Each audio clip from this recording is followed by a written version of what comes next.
You're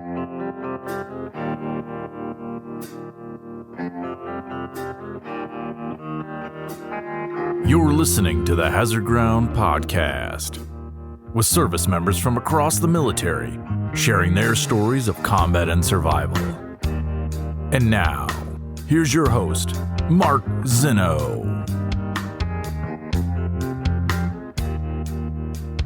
Welcome into the Hazard Ground Podcast. As always, we appreciate you joining us each and every week. And this week, we'll go north of the border to visit one of our friends from the Canadian military and his experience in the war on terror. More on that coming up in a moment. Just a few quick announcements. One, continue to write those reviews on Apple Podcasts. We're getting better.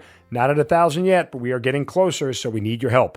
All you got to do is go to Apple Podcasts and leave a short rating. Doesn't have to be anything lengthy or anything that's incredibly detailed. Just some thoughts on why you like the podcast, and give us 5 stars as well and help us continue to grow. Apple will start to share this podcast more and more, and we can spread and grow this Hazard Ground community to a much bigger place than it already is. Also, continue to follow us on other social media sites, Facebook, Twitter, and Instagram at Hazard Ground Podcast. Subscribe to our YouTube channel as well. Speaking of YouTube, this past week, we just recorded our first video episode. Of course, you're still going to get all the audio episodes like you're listening to right now, but coming very soon, we will have video versions of each podcast with our guests on our YouTube channel and on our website, hazardground.com. Super excited, and we couldn't have done this without our friends from Killcliff. We mentioned those guys earlier a couple of weeks back, but they are helping support this endeavor for us, and so we're certainly grateful for them to be able to do this with them, and we're so excited for you guys to see the latest and newest version of the Hazard Ground. And since I mentioned our website, hazardground.com, don't forget about our promotion with Amazon. You go to hazardground.com, click on the Amazon button at the bottom of the homepage, or under the sponsors tab, and you'll get redirected right to Amazon to do all of your normal Amazon shopping. Same thing goes for your smartphone. You'll be redirected to the app, so all your information is saved if you've saved it to Amazon. Easy shopping. We'll get a percentage of what you guys spend. We donate a percentage of that back to the charities and organizations you've heard featured here on the Hazard Ground. So, again, the normal announcements, but a lot of new things coming up. Stay tuned. It's going to be a lot of fun and a lot more excitement coming for the Hazard Ground, and we're so happy that you guys are with us. And now on to this week's episode. Joining us this week on the Hazard Ground is a member of the Canadian military. In fact, he's a member of the Canadian Special Forces. He's a retired Master Corporal who has 13 plus years of special operations experience. He's a Tier 1 operator and a sniper. He has multiple deployments to Iraq and Afghanistan, as well as all over the globe. And he is also currently the founder of the SFE, also the Special Forces Experience, where he's the Chief Force Architect. It's a company that can give civilians the elite military experience, but they also expound on mental health and post-traumatic stress. He is Jeff Depatie joining us on the Hazard Ground Podcast. Jeff, welcome, man. Thanks for joining me. Yeah, much gratitude, Mark. Glad to be here. I think our first member of the Canadian military. So I am excited to go north of the border for once. We have interviewed other folks from different militaries around the world. I know we did British and Australian, but our brothers to the north. It's funny, I did have some experiences with some Canadian military during my first deployment, and just, nothing as far as combat related, but just crossing paths with them and chatting it up here and there. So they were definitely in Iraq when I was there. I know that you went there as well, but before we get too deep into my experience, let's talk about yours, and let's go back to the beginning for you. I don't know if it's, recruiting for the Canadian military is the same way they do it in the American military, but how and why did you end up in the Canadian Army? Oh, it's always a fun question, right? When you measure the weight of cause and effect to a person's life to get them to where they're going, and what pushes usually a warrior-minded person to join the military. I would definitely say my childhood lifestyle starting to mold me towards that. My eagerness to not be in school, my zeal for adventure, that starts shaping someone towards it. And then I always had that soldier mentality in the back of my head. I was very much into mucking around with guns in the outdoors and everything soldier from a young age. And as life meandered on and I moved closer and closer towards it, like a lot of people, I think the American military is very good at educating the civilian population at what they do. The Canadian military have taken kind of anti-propaganda stuff a little too far, in my opinion, and closed the doors a bit too much, where, you know, a lot of Canadian civilians are like, well, what is the military? You know, you go into the recruiting center, but they can only give you so much. You know, it's not out in our psyche as much. It's not in our culture as much. Yeah, so I mean, I was always like, oh, go ahead. No, it's just, it's weird because the first thought in my head when you mentioned that was simply, you know, I don't know what Canadian patriotism is, right? Like, I mean, a lot of the people who fought in the war on terror, many of them signed up because the country was attacked. Canada wasn't attacked. In fact, I can't remember a time when Canada was attacked. I consider myself somewhat of a history fanatic, but Canada's sort of been relatively peaceful for the better part of, 2,000 years. So, I mean, I wonder when you talk about always wanting to be a soldier, like, there were there Canadian military commercials asking you to be all you can be and join the Canadian Army? Like, I'm just curious as sort of, is there this sense of overwhelming patriotism to serve your country in Canada the way it is in America? And because in America, that concept has become commercialized, right? Like, it's everywhere now, especially in a post 9/11 world. That whole idea of service is commercialized and people make money off it and everything else. And I just don't, from the view of the other side of the fence, the American side, it doesn't seem like it's that way in Canada. I would say, like all things complex, it's changed, especially, I really hate to use a point in time, but like, post 9/11, when a lot of, especially for North Americans, life changed. Before that, Canada was moving much more towards this, peacekeeping concept. And with that also came, no recruiting videos, nothing out there. It got very quiet. They actually stopped recruiting, and they were diminishing the size and the ranks of the military. And, kind of the 90s is known as the dark ages a bit for the Canadian military. So no, in that way it wasn't there. And that kind of actually brings me to where I was going, because I always had this urge to go that way. I was actually signing up to go to the American military, in fact. Really? While 9/11 happened. So I had no concept of Canadian Special Forces, or really, there was some limited stuff out there, but there was nothing that you can cling to as your goalpost, where you want to move towards. And I was signing up to go to the American military. I knew they had special forces. I knew they were active in the world. And then when 9/11 happened, recruitment stopped, understandably. So what happened is the American military would take people, if they got accepted, turn them into American citizens, and they join the military. And, they do their time and they can become Americans. As when 9/11 happened, they stopped that. Again, like I said, understandably. And so that kind of forced me into a pause. And I was like, okay, well, I want to get over there. I know Taliban and Al-Qaeda are an issue, and I want to be part of this solution. And I was forced to, pause. I started to think about it, and I was like, okay, what am I going to do? And then a few other family matters popped up. My father had to get a hip replacement, of all things, at a young age. He beat up his body a little too much. So I had to take care of his business for a few years. But by this time, what happened is the Canadian SF went in right away with K-Bar, right in 2001. So they were in there. And then the Canadian military actually was in Kandahar. They were part of securing the airfield there and stuff. It was the PPCLI. And then the stuff, it started to come out. There was no, the news for, what was that, like 14 years was almost nothing but Afghanistan and Iraq in a way, right? So you're just constantly, oh, okay, now they're doing, oh, hey, we got this. So I applied to go into the Canadian military. It was a few years later now by the time I was in a position to do that. And signed up, infantry, send me to airborne school. I the old term, hard charging. And, get me, I knew at this point that we had an SF, and that's where I wanted to go. And the rest, as they say, is history. So as this whole conflict is getting kicked off, are you signing up with the hope of actually going into combat? Yeah. But was it something that was talked about on your end? Like, I know, again, as you mentioned, the Canadian military came to support us, like right off the jump, but it wasn't in the numbers that we were, going at this thing. You guys were sort of just and forgive me if I'm wrong on this, but it seemed more of a support function than anything else. You were just kind of extra bodies at the very beginning of this thing, or was there more to it? There was a lot more to it. The SF was there securing targets right away when it all kicked off. I apologize, I don't remember all the terms and places. It adds up. But on the whales back, whatever that was called, Wally caught or whatever, PPCLI was there. It was go time from the get go, and fortunately for us, what happened was our prime minister at the time kind of, he was a terrible prime minister.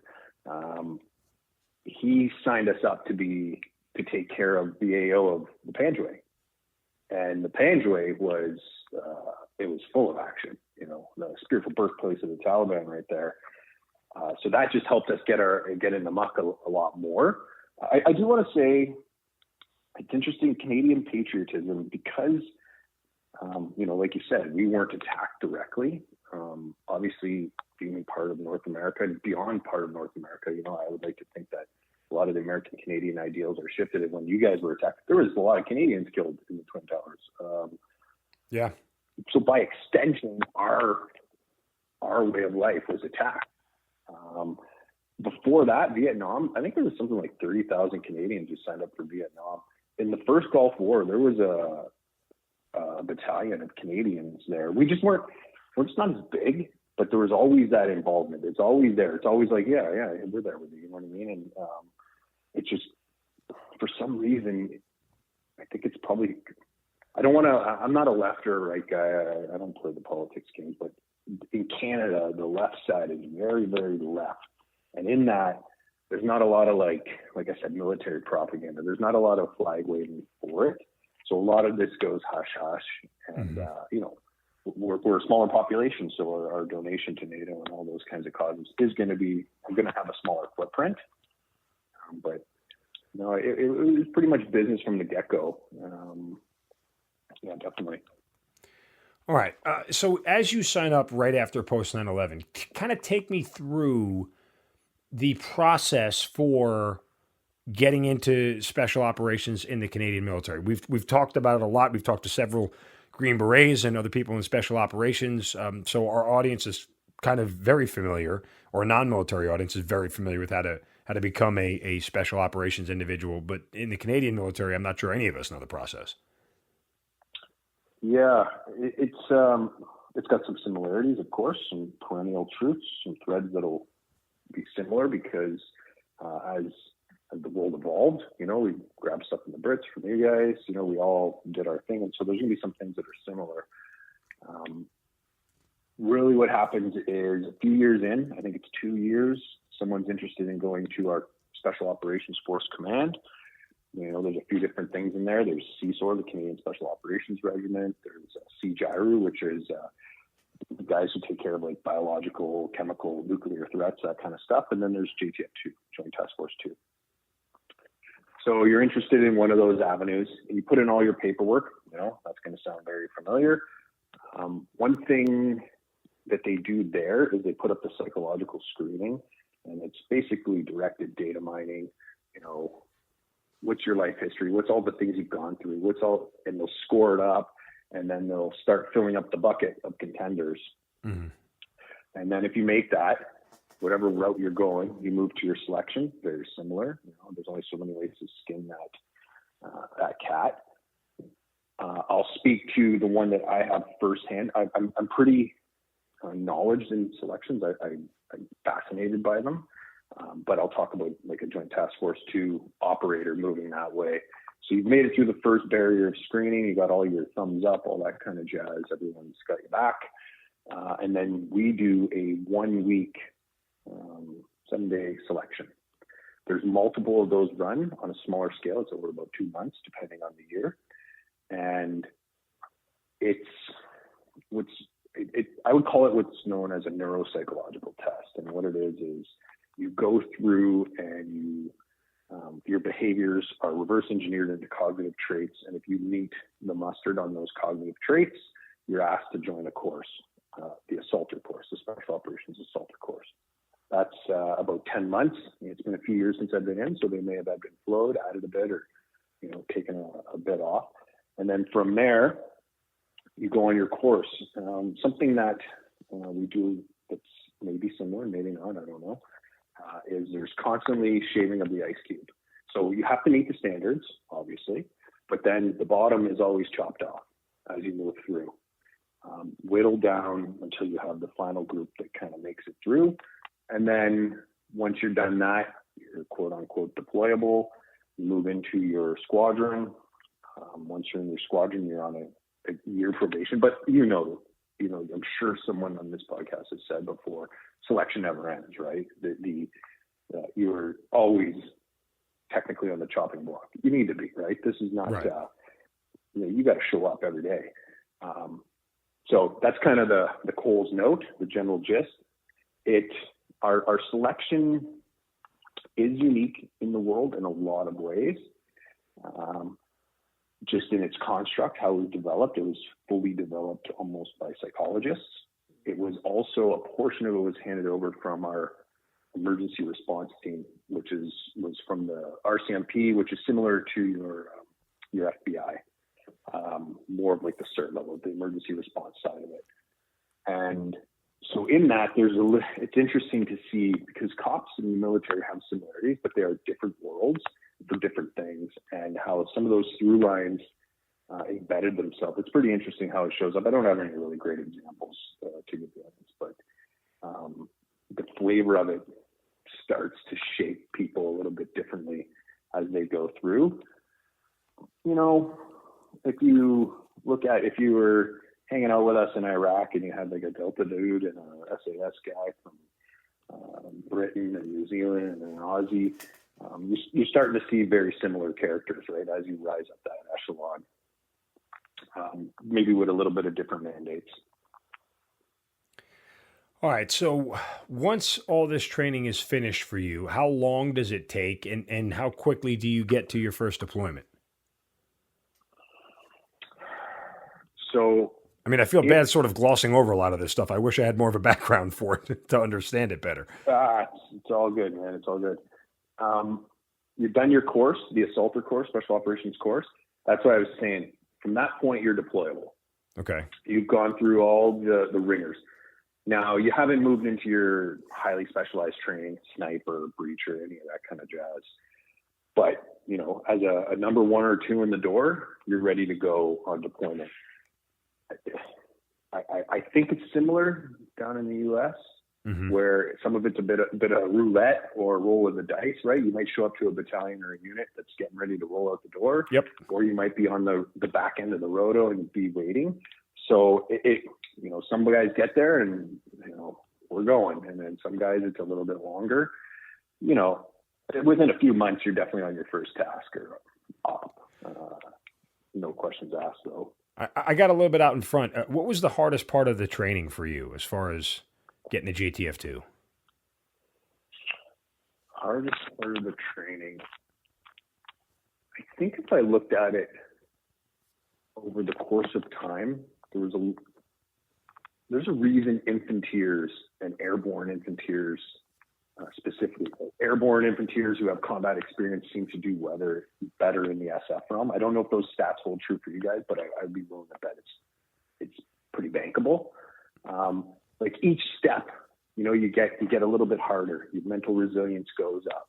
Inch by inch, you're building up your body, that SF machine, if you will. And then once you get there, hardest, oh man. Well, I could tell you, you're right from the American military standpoint. Most of the guys who go to Ranger School to become Green Berets, they're all typically infantrymen first, right? It lends to it. It's a lot of those guys will go that road and then switch to other specialties. There's not many guys who work logistics first for 5 to 6 years and go, you know what, I'm going to go be a Green Beret. Like it's happened, but it's just doesn't happen all that often. It's that whole iron sharpens iron kind of deal.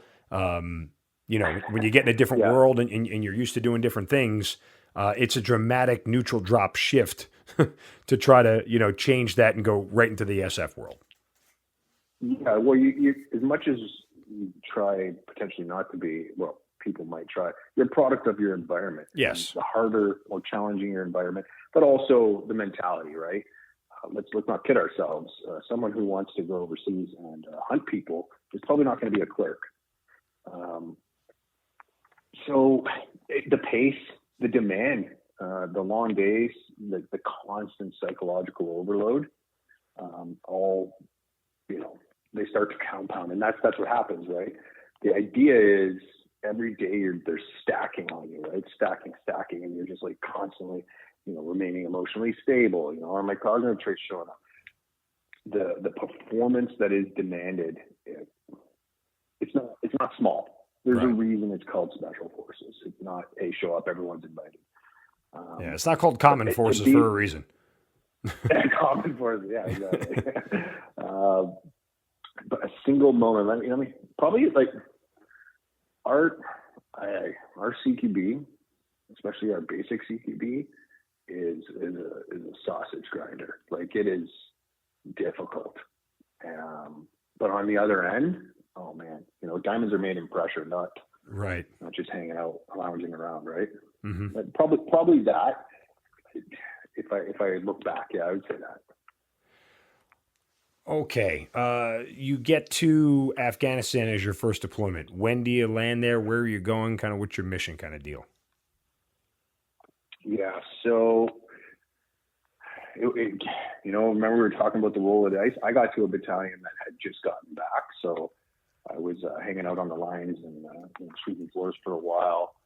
We switched from a light infantry battalion to a mechanized battalion. So that took some time. So it wasn't until 2008 that I ended up in Afghanistan. And we ended up in the Panjwai. Our first kind of area of our AO was Zangabad, which is just below the Arghandab River, just north of the Reg Desert. And then we were in and around there. So kind of down south towards Pakistan, a little bit north up to the British AO, and in that area. And we hooked her around. So I mentioned that we became mechanized, but we ended up walking everywhere because it was safer because of the IED threat. Usually they're not planting bombs where everybody's kind of walking. Of course they do it in Kandahar. There's places in the city that had it, but in the farmers' fields and stuff. But man, it was tiring. Yeah. So Panjwai, Afghanistan, and our first area was Zangabad, which was, we called it the Wild Wild West. It was crazy in a lot of ways. Normally the winter months are supposed to kind of cool down. I don't know where they got their stats from, but this winter was particularly bad. It turned out to be the worst year for losses for the Canadian military throughout the whole Afghan campaign for us. Wow. What's operational tempo like for you there? Are you working in a joint capacity, or is the Canadian military just working by themselves in a particular area of operations? It was mostly us. But what happened is near the end, the Americans were going to start taking over. So we started doing like route recce's for them. We started handing over the ANA, the Afghan National Army, and the ANP, the police forces and stuff like that, getting them used to the AO. So we did some patrols and stuff with American guys. By and large, it was just us and that AO.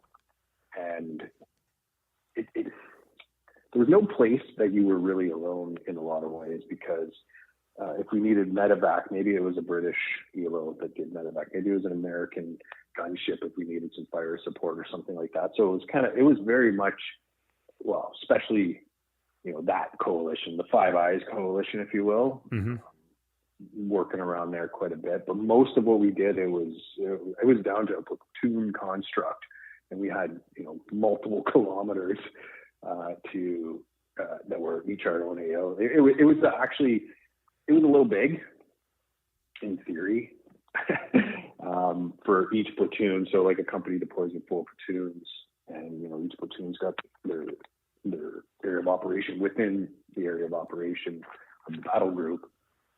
So there was a lot of times where it's spread thin. As far as tempo goes, every day it was go.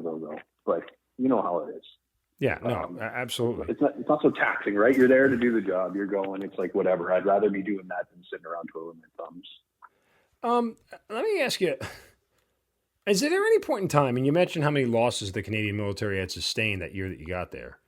At any point in time, is anybody in your unit thinking to themselves, "What the hell are we doing here? This is not our fight. Why are we here? They didn't attack us." Well, so now, in the existential way, Mark, I find we have to ask these questions a lot because it's like, well, who are we to dictate any of this stuff, right? Really? The question comes up because I know, you've probably chatted with people online or offline that were like, well, we were just like fighting the farmers. One day they're doing their farming thing and now they're wanting us gone, right? That comes up quite a bit. I would say I would like to present both sides though. Women and children got to go to school. I think there was something like 6,500. By the time we got there, 6,500 new schools.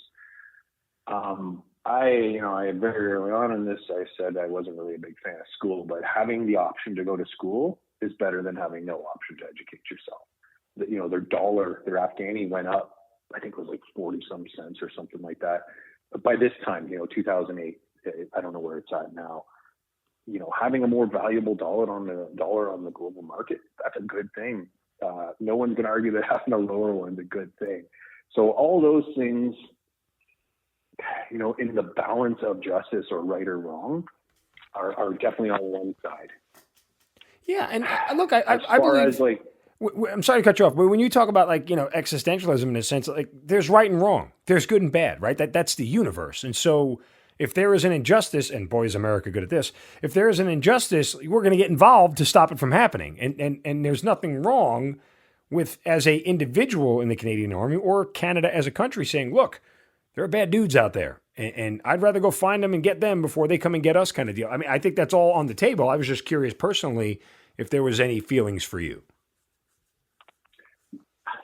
Yeah, I'll be honest with you. I really enjoyed it over there. I was bred to be a warrior. That's what I was born to do. If I'm not doing that, I'm bored. I'm apathetic. That's what my DNA is. I'm like one of, and this is not like a chest beating thing, but I'm one of the most sophisticated things in the universe for doing that job. I'm a problem solving machine along with all the other people that were there. So it was like, hey, square fit in the square hole really well there. But once you start backing it up, sometimes you got to be like, is that collateral damage worth it?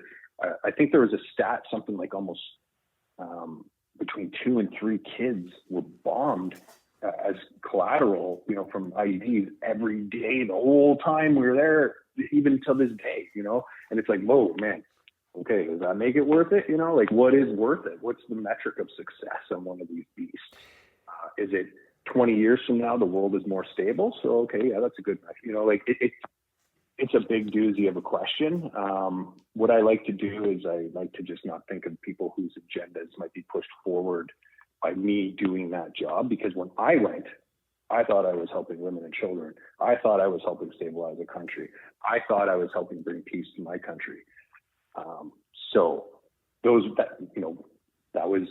I was what, 20 something at that time, moving on to 40 now. Maybe it's a little different. Do I have any regret? Did I do anything I don't feel is in alignment? No, not one bit. I think Afghanistan was in a lot of ways an easier pill to swallow than Iraq because, you had the Taliban, you had the Al-Qaeda, you had a very old society, which I think is awesome if that's the way they want to be, but it had a lot of abusive tendencies built into it. And you can't stay in the Stone Age when it comes to that kind of stuff. If you want to live in mud huts, that's all good.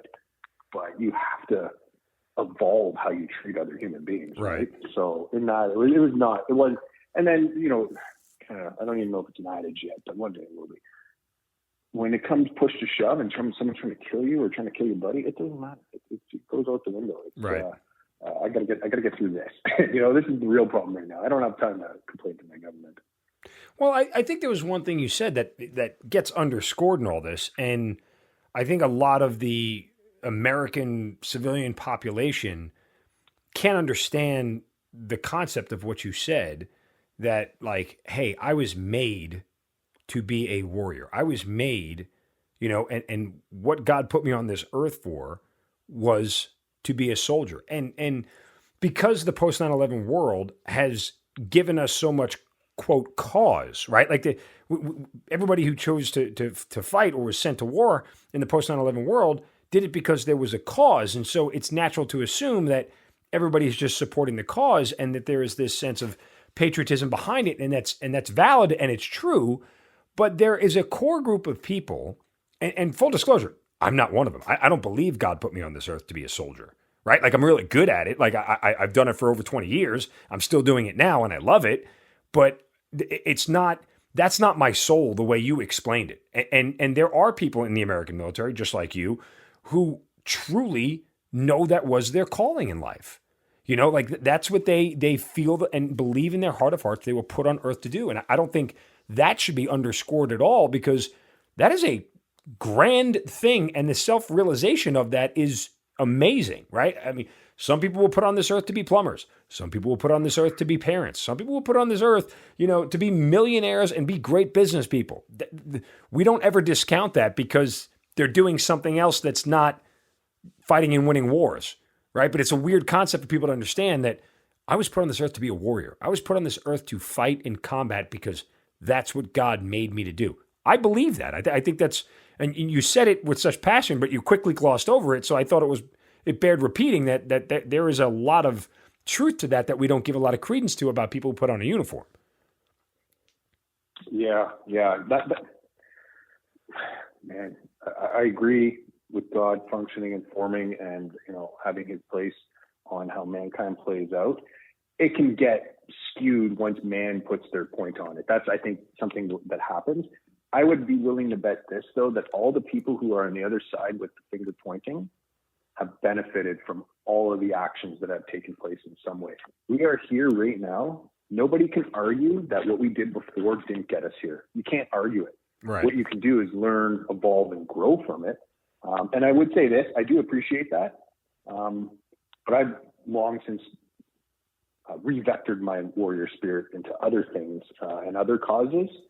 I think that was definitely, and I'm not trying to negate what you said, a point in time where I had to live through on my path. And that's how I did feel about it. At that moment, I was like, when I left Afghanistan in 2009, I remember being on a Chinook chopper, sitting in the back, looking out like the ramp was open, and I could literally feel a piece of my soul being left there. I gave what I could there, and now I'm leaving to go do other things. It's on. My journey's moving this way, and no one. Those people that have to fight when it's a righteous fight, everybody's all fine with that. It's very easy to sit back and armchair quarterback the play and be like, no, that's not right. That's not this. Yes. Human awareness and consciousness is at a certain point where we could, but for some reason we could sit down and recalibrate and come to some conclusion, but the time isn't yet. That's not the world yet. One day it will be. I don't know when, but there's still real threats out there. I'm not saying that just to make it up. There is, No, absolutely. You mentioned that Iraq was different, more difficult than Afghanistan. How and why, and what was your mission there? Well, if I might back up, and of course this is, the world according to me, according to Jeff, others. I just felt Afghanistan was almost all of the world was like, yeah, we have to do something about this. This is like, I could sit down and we could chat about like bin Laden's agenda, and we could probably even be like, yeah, that kind of makes sense. But most people on planet Earth would be like, no, this has to be stopped. The Taliban, their rule and laws, that's not right. They're treating women the way they deserve more than that. Kids, yeah, they deserve more than that. There's almost no one who would disagree with that. When the coalition went into Iraq, it had a lot more flack, in my opinion, and was a little more challenging. Yeah, Saddam had to go. The whole thing there was a little bit more backwards, but they're two different countries and they're at two different timelines in their development. And I think that added a little bit of tension to when I say Iraq was more difficult. By the time we got there, in I think it was like 2014, it was very clear. So a lot of people probably don't see it this way, but as the war on terror, we'll call it, because there was many different things, right, going on, squeezed and boiled down the last standing people, they all popped out as ISIS on the other end. And like, I don't even know fucking ISIS liked anyone in ISIS. You know what I mean? They were the worst. They were,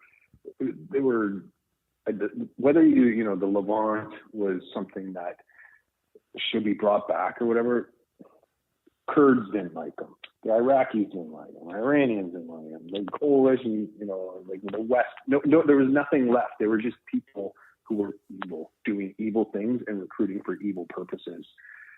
So in that way, it was like, and they were, in my opinion, in a lot of ways, a pretty easy enemy because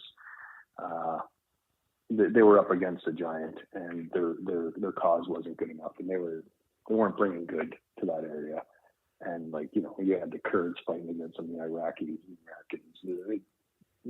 They were, a dog chasing a car, in my opinion. When you talk about the challenges of Iraq, and you mentioned all of them, for your world in the JTF2 sort of mentality, what sort of, I guess, operational combat differences does it create for you?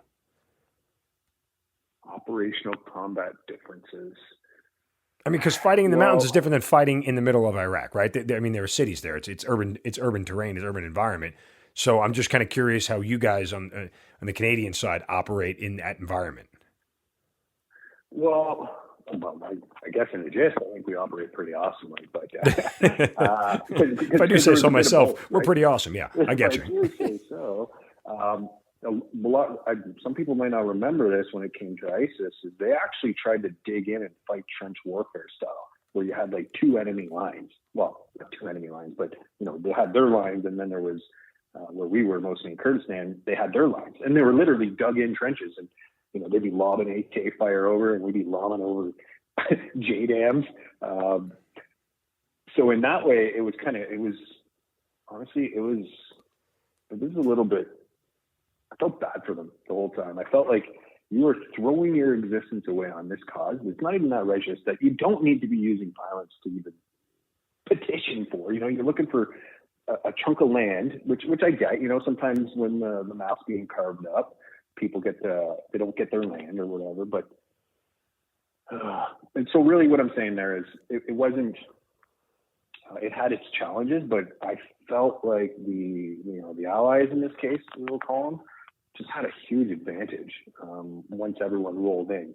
When it first happened, and like the Kurds were kind of dealing with it, and the Iraqis, it was a little bit different.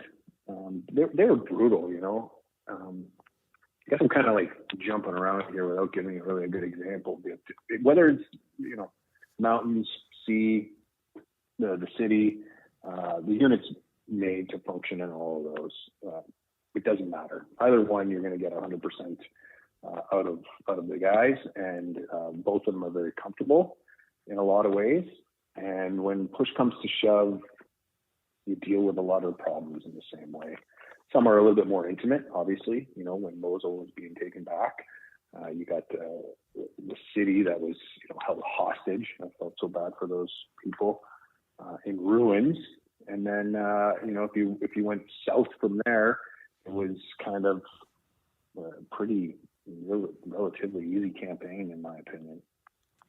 This question sounds ridiculous on the surface because I've run through it in my head, and I'm just kind of curious. You talked about losing guys, and look, loss in combat is loss in combat. It doesn't matter what country you are, right? I mean, it's never easy to deal with. Obviously in America, it's no man left behind, and even if it's a fallen soldier, we go back and we get the body and everything else. And I'm just kind of wondering, what is it any different in the Canadian military? Is it treated with the same reverence? Do you guys feel that same sense of loss? And I kind of know the answer, but I just feel like I'm not, from a complete naivete position, like, what's different about it, if anything?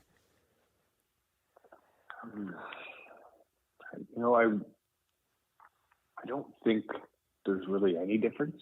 Mm-hmm. I think the human mind deals with loss very similarly almost everywhere in the world, except for the exception of a few places that are much more celebration of life as opposed to grief of life. Mm-hmm. The no man left behind. I don't even. Yeah, man. There's circumstances where you could plead the case, but I think that's definitely a psychological help, right? So let's say we're going into combat, and that I won't leave your body there to be desecrated or whatever. I think that psychologically helps because most soldiers, not all, of course, they've accepted the concept of death. They've said, okay, I can very well die here, and they can accept that. It gets a little trickier to psychologically accept, oh, my body's going to be desecrated. I'm going to be made an example of and mutilated or, things like that. So I totally think it is a circumstantial thing because I don't think that as time went on, the best medicine was winning the firefight, right? And, how can you do that? Do you pull back a bit and still win it? Fortunately, I never was in a position where I had to get anyone that I really went at any time in a position where someone was in danger of being left behind, versus the weight of, oh man, I could lose 5 more people doing this. You know what I mean? We were pretty fortunate in that we got into a lot of shit and never had to face that. But I think it goes without saying that becomes the op at that point. Yeah. Give me an op that you went on that from the beginning seemed like an uphill battle, and the results were unfavorable. I can give you most of that. So when we went to Afghanistan, first went there, we deployed into a combat outpost. It was us, our platoon, and then there was a handful, maybe 15 ANA soldiers, and it was kind of divided in half. But we were in in this spot where every day you're getting hit. And what happens is a lot of people are like, okay, well, you just push out, right? Okay, yeah. There was the platoons that were there before us from other companies got hit hard a lot. And something that starts to happen is, your leadership's like, okay, well, they start to contract. That's what fear does. It's a contracting sense, right? So you come in and you're not pushing the enemy back. You're not patrolling the zone. You're not expanding your bubble. And we went in, and we had to start taking that back. So it was like, most nights, most mornings we were getting hit.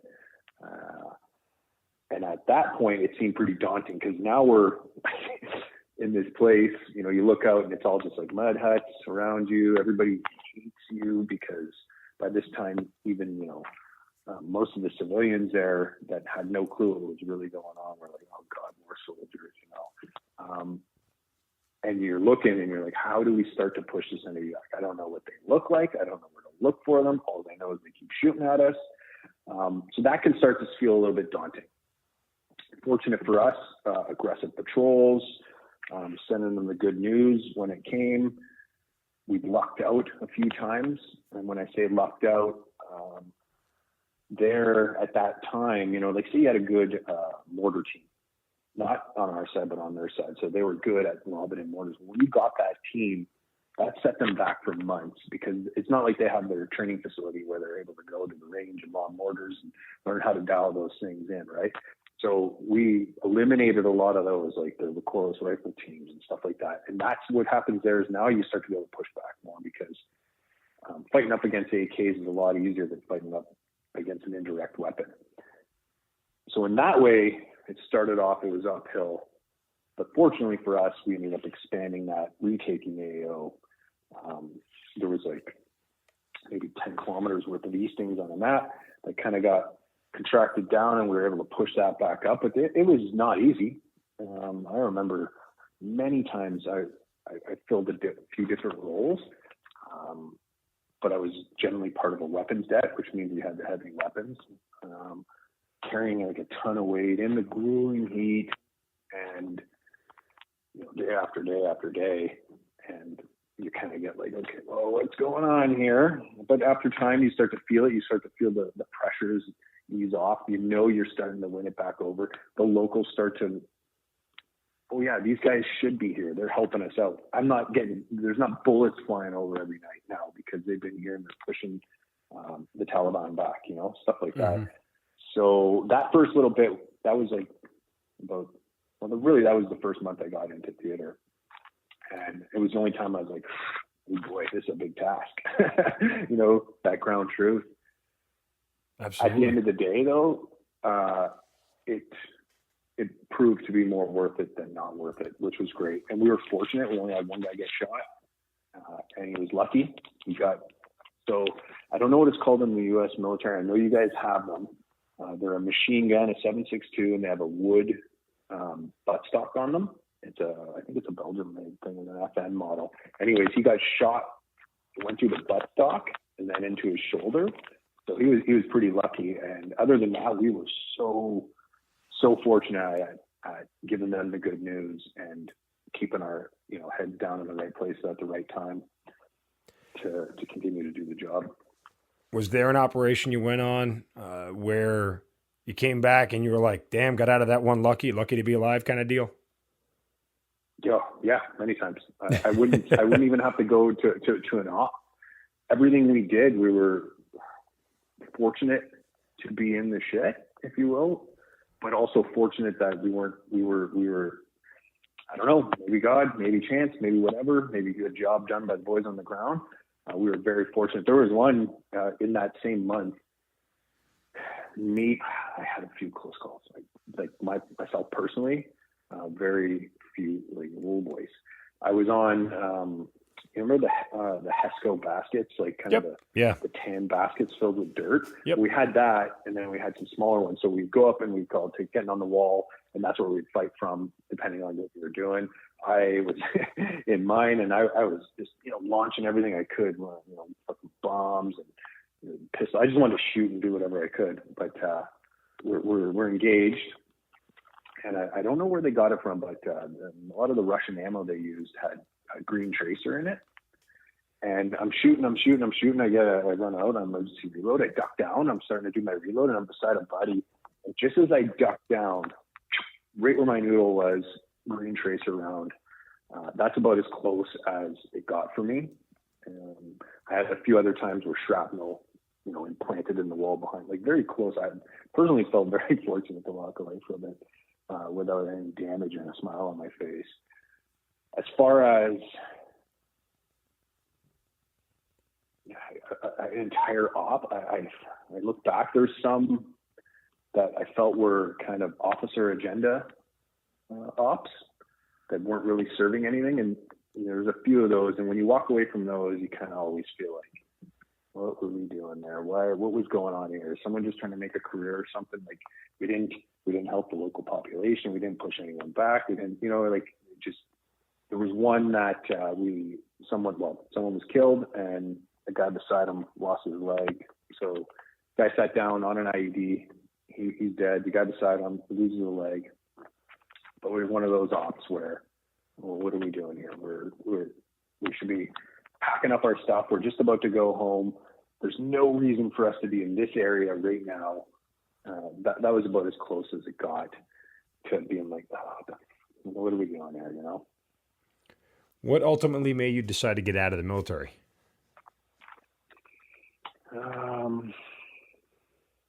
Well, I think always a great left or right in the road of life is love. And I met my wife, and her dad was a Vietnam vet, and her grandfather was one of the original SEAL team members before they were called SEALs in World War II, like an underwater demolition guy or whatever they were called. Mm-hmm. And she didn't want to do the military lifestyle. And literally on the day I met her, she told me, she's like, I don't want to do the military lifestyle. And she also told me she loved me that day. And so it was like, there's a ton of pressure. anyways, we fell in love. That's probably the most dangerous op you were ever on at that point, right? It was about to change my life forever. Yeah, for sure. No, and she wasn't. I stayed in a bit longer. I was in the SF at this point, but then I transitioned to what we call the SOF reserves. So I moved more into what we call training capacity. So I was training hey-ho, shooting, that kind of stuff for a little bit, just as I kind of built up a transition plan into my new world, my new reality. But it was a no-brainer. I love the military. It gave me many good things. It gave me many great things, but it was time for the next thing. Well, the next thing for you was the SFE, the Special Forces Experience, a company you co-founded. You're the chief force architect of it. How does this whole thing come about for you? And look, on the surface, I'll let you talk more about it, but generally, I mean, simply, this is a sort of, for lack of a better term, a course, like an 8-day course that anybody can take to learn the life of the elite military experience, right? Yeah. So the process, depending on where you're from, did evolve from that. That was the first thing that our company, the SFE, the Special Forces Experience, developed. It basically came out of necessity in some ways, where, I went to college. I spent 4 years in college. I took chemical engineering and computer systems engineering. I got my pilot's license before I joined the. I had dabbled with a bunch of things. I was a certified plumber. Interesting you mentioned plumber. But now I was 35 and I was like, oh, okay, well, I know I want to spend my life with you, but what do I do with all this infantry, airborne SF knowledge? And I didn't really want to do any government contracting. But, I didn't want to do any of that. I was like, I'm pretty sure I don't want to move that way. So we started to put our heads together, and we started coming up with a process, which we noticed what we did is we started researching, mostly talking to men. We started noticing that men had this kind of gap in their reality. Not all men, of course, where, we have all this ancient wiring, all these old tools, this old programming all in our neural networks that we can't really use in the modern world too much.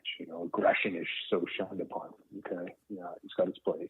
That sense of adventure and exploration and strife, striving with others and pushing things to the limit, learning, sharpening your steel, developing who you are. And we started to form this program, which evolved into 4 phases. The gist is they go through a selection, and then they go through about 6 months of training. And in the training, obviously there's physical training, build up physiological awareness is more important, and then psychological awareness. So embedded in it is a bunch of personality testing and stuff like that. And the idea is that they're combing through their lives. So they're starting to understand, maybe they already do, but they're really starting to understand who they are and how they want to shape the next portions of their life. And then they go to the 8-day experience, which is this action-orientated psychological test, if you will, where they're under constant observation, and everything they go through, they're just being tested. Their cognitive traits are being put up against the wall. Everything they face, they're faced to grow in order to overcome it. And it's not just physical challenges, mostly psychological challenges. As simple as something like a communication challenge. The idea is to keep them out of their comfort zone over and over and over. And through that, they learn how to handle stress loads a lot better. And the whole time we're trying to teach them about their minds, their bodies, and helping them vector towards what we'll call life's work or purpose. And then when they're done the 8 days, they move into we have another program that's part of it. That's 12 weeks long, and it has a psychological, a physiological, contemplative channel, as well as a sleep and nutrition portion. And for 12 weeks, they get a class on each one. It's all delivered by video, and they're part of a group, and they talk about it. And the idea is to think of it as more of like an offensive approach. So if I use the term PTSD, when someone develops PTSD, they usually move into a defensive posture. They're given potentially antidepressants or some kind of drug or something like that. They go into therapies where they're trying to undo that, where we want to take a much more, which we do, we take both, but as an offensive approach. And we call that post-traumatic growth, where you prep your body, mind, and soul for the challenge, and then you meet the challenge, and then you take the challenge, and then you do something like an after-action review to simplify it. and you incorporate that into your reality. And when you do that, you grow. Each time you do that, you grow. Whether it's a big challenge, a small challenge, whatever challenge actually is. And then they build up that cycle, and then they take that into their lives. And it really helps. We for the process, we try to target different kinds of men, but usually men, whether they're young or older, who they've already done really well in life, so they're seeking a little bit more adventure. We are trying to move into those who could use, I'll use like the quote unquote help a bit more. They found themselves drinking, drugs, social isolation, things that would, resonate with PTSD, those kinds of things. Even just joy, the want to live in life, all those kinds of things. And we're trying to kickstart some of those programs. It's hard to do without donations or government grants. You mentioned mental health and PTSD. It's a huge problem for the American military, and one that we're still wading through the muddy waters on how we handle it and how we diagnose it and how we treat it and how we still keep people in uniform who have it. All that's still, very, very tough to navigate. But is it? I assume it's the same for the Canadian military. I mean, do you guys have a post-traumatic stress issue? Do you have mental health issues for folks in the military more than you do for the rest of the civilian population in Canada? I would say on average, like if you were to compare the two, yes, it's higher. Probably similar to, if you look at the first responder world, probably similar to the police force. Gotcha. Policing tends to have it higher than fire and paramedic. I could get into why I think that is, but I won't right now. But yes, it certainly is an issue. I think it's if I may, I'm going to just, in case there's some soldiers or vets listening, the thing with the military or first responder world is this: PTSD is a complex beast, but at the end of the day, it's your wiring your brain has been shaped in a way that is less than optimal for the modern world. Okay. Right. That can come through TBIs, so literally brain injuries. If you damage your prefrontal cortex, you're not going to be as able to control your impulses as if you have a healthy frontal cortex. If you're constantly in amygdala overload, the same thing will happen. It'll start to shut down that. So there's different ways that it gets brought up. So TBI, in through concussive damage, through hitting your head, athletes get it. It's a lot of different places, but the military, with the concussive damage, and I'm thinking even rifles can do it, begins one of the issues. Another one is training. So we go through all these drills, right? We're slowly molded into soldiers, and we create these drills, and we create a way of life and a being. And when you move away from that, that's still all programmed in your habit functions in your brain, right? And now you've moved away from it. And those, just the way the nature of the beast of soldiering, I think creates PTS symptoms. Then there's the two more traditional ones. One is kind of like your shell shock, where something awful, quote unquote, happens, and it sends your limbic system into overdrive, and you're unable to pull out of it. It stays with you. Most of them jump into a shame cycle, and then it just deteriorates through other means. The second one that's similar to that, but is through anxiety, prolonged stress. So, you're kept in the hopper for a long time. You're always on edge, especially once you go do like a year-long tour or something like that. And on that year-long tour, you might get some TBI. You might have an incident that isn't in your normal routines of thought. So it can compounds for soldiers a lot.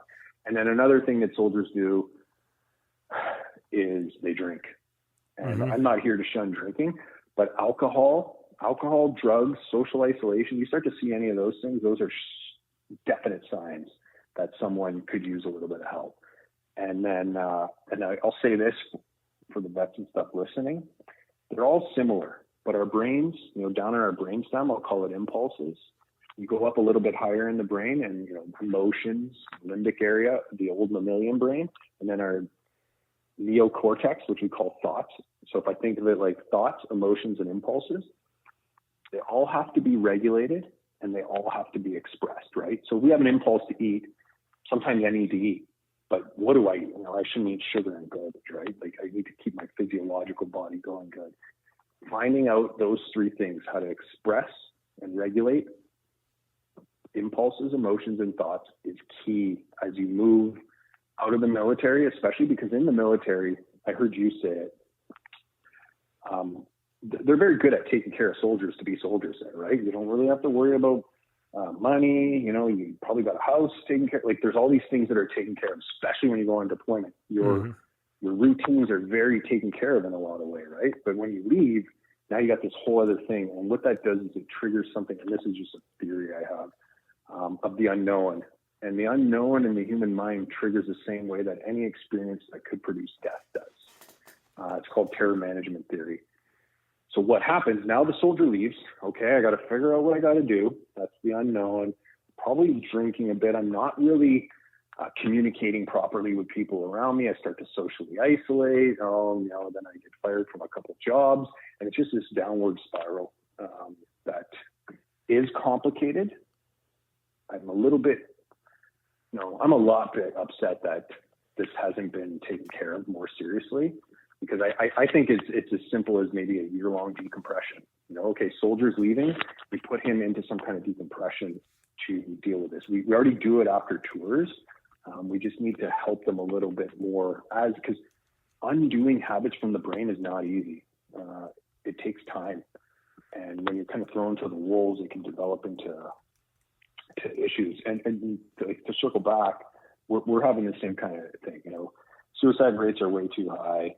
Unemployment rates with vets is way too high. Their support is way too low. There is things there, but they're kind of a little bit antiquated in my opinion, and not holistic enough. It's kind of like the old, let's try out these prescriptions and see what happens.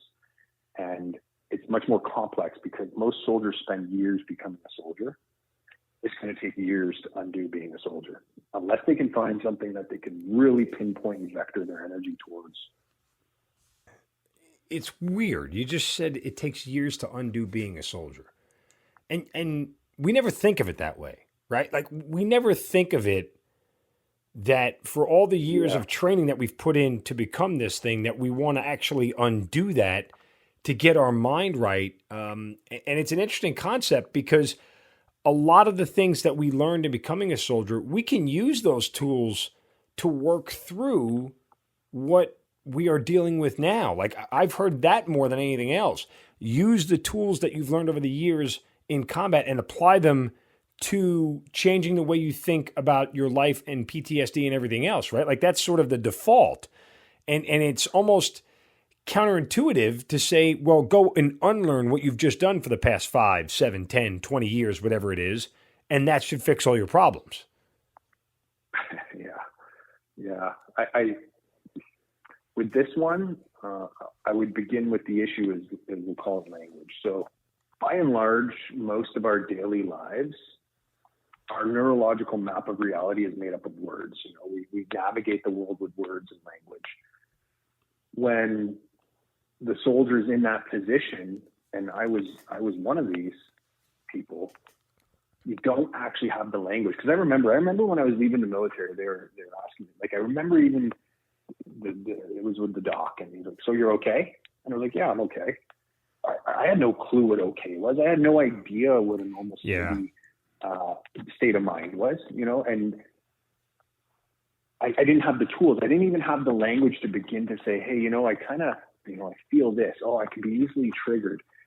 All the symptoms that are like red flags like crazy. So I think giving a more robust language to the issue, because what we're talking about here, when we start talking about emotions, like the limbic area, the hippocampus and stuff, we're talking about archetypal images.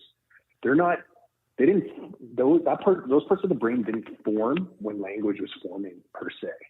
They're much older. So in order to make sense of them, you need a whole new toolbox of language to bring it out. And that language, the reason it's important to talk about, that's that expression. Remember what I said about impulses, emotion, and thoughts.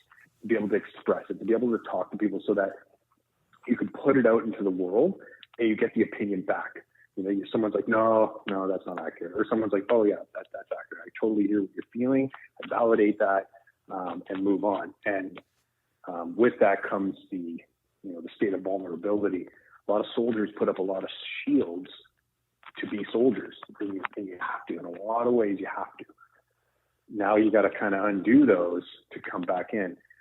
I will say this, just for if there's someone listening who is potentially dealing with this kind of thing, I have a counter argument that post-traumatic stress disorder is not necessarily a disease.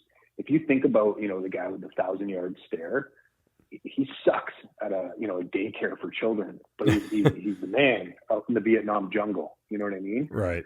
It's part of our adaptive tools. The issue is you got to mold to your environment a bit, right? Because that's not our day to day, especially here in the West. We got it pretty damn good, and we don't really need to feel like that either. Those for anyone feeling that, you deserve to feel better, and there is a million tools to do it. Just got to find the right people. It's difficult to navigate.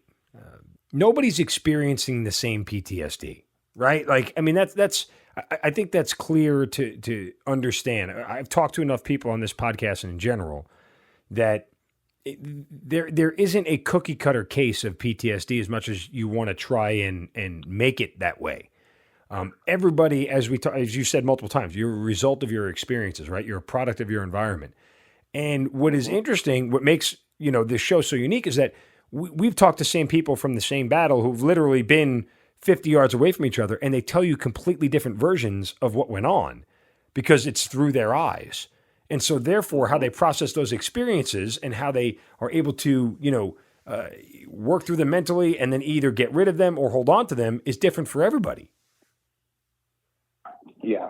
And it's not just their perception that's been entangled in their brain. It's, where did they come from? What were the tools they had before? What happened during that moment? And then afterwards, how do I make sense of this? Because what happens is anyone who moves into a PTS, so post-traumatic stress, which kind of by the technical definition is anyone who's feeling that stress after about 30 days, then you move into that. And then if it goes longer, it becomes a stress disorder. Your system is in overwhelm, and what happens there is it shuts down. Remember I mentioned the prefrontal cortex. For certain other areas, it can trigger other areas. I don't want to generalize it all. It's just to give people kind of a thing to hold on to. It stays in overwhelm. And what happens is it's almost like, picture like a signal cycling around your brainstem. Just going over and over. It's trying to make sense of it. And the thing is we've got this big giant part of our brain that only knows how to make, that's the prefrontal cortex, that really only makes sense out of things through language in a linear form. That because we're really good at doing that. We practice it a lot. And those guys, that's what I talk about, that archetypal. How does it show up for you, and how does it show up for you?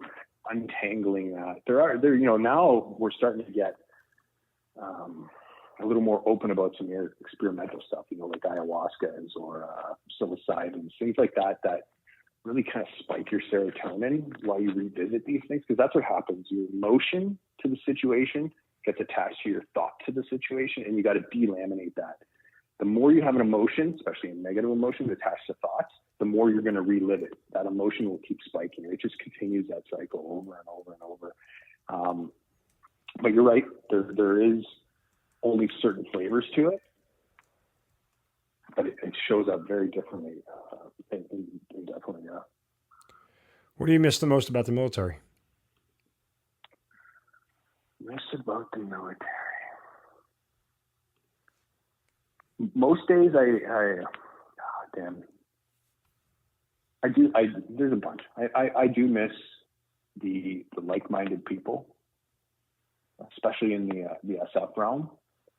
That constant pursuit of excellence, the almost irreverent sense of humor, its own built-in mechanisms to defend against these things, these awful experiences. I do miss that sometimes. I miss the adventure of it. Like, you get to experience the world and see it in a way that you can't do anywhere else. You literally can't pay. It doesn't matter if you're a billionaire. You can't pay to see it that way. So I do miss that. The government-funded training, getting paid to jump out of planes and do all that stuff. I miss that. most days I don't miss it. I was really fortunate to take a boatload from it and incorporate it into my life. But when I do, it's that. And then it's never looking back like, oh God, I wish I was there. It's always, I'm so glad I was there. And then moving on to the next thing. Anything about the special operations community that I guess still stays with you, or you're still able to apply day to day? Yeah, a lot of things. I would, a huge portion of the man I developed over time does come from that. I think a big part of it was understanding that we are not like a victim to our genetics of being who we are, that we can constantly shape, mold, and change our future when it comes to attributes, personality, behaviors, things like that. And the almost like joy of the competition of doing that, not just I'm faster, I'm stronger, but I'm more capable of handling more things at once. All the cognitive stuff that comes from it, that's got a very special place in my heart. The exposure of, there's a thing in our brains called mirror neurons, and as far as I can tell, they're kind of the monkey see, monkey do neurons. So if I see you do something, I automatically start to be able to do that better. So if I see you, let's just say, shoot really faster than I've ever been able to shoot, my body is automatically going to be able to do it better. I might not shoot faster than you, but I'm already going to be shooting faster than I was. And that's like, that exposure to greatness. That's why people want to be around people like that. And when you have everybody like that pursuing that kind of thing, the amount, the speed of shift in the growth you can have is just unbelievable. That's got a very special part in my heart. When you do the Special Forces experience, what's the one thing that you hope that people who go to the course will take away from it?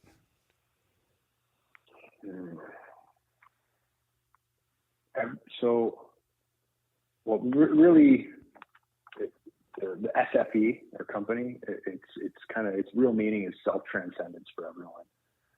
I'm always hoping that people can move a little bit more towards their path, their purpose, that kind of thing that, I don't want to say like fills your soul, but where you're moving in the direction and it feels like, yes, this is the direction I'm supposed to be going in. Everything feels synchronistically right for where I'm going. Everyone's got a spiritual a view. Even people who don't have one really do have one, whether it's God's purpose for you or, the meandering river of the Tao.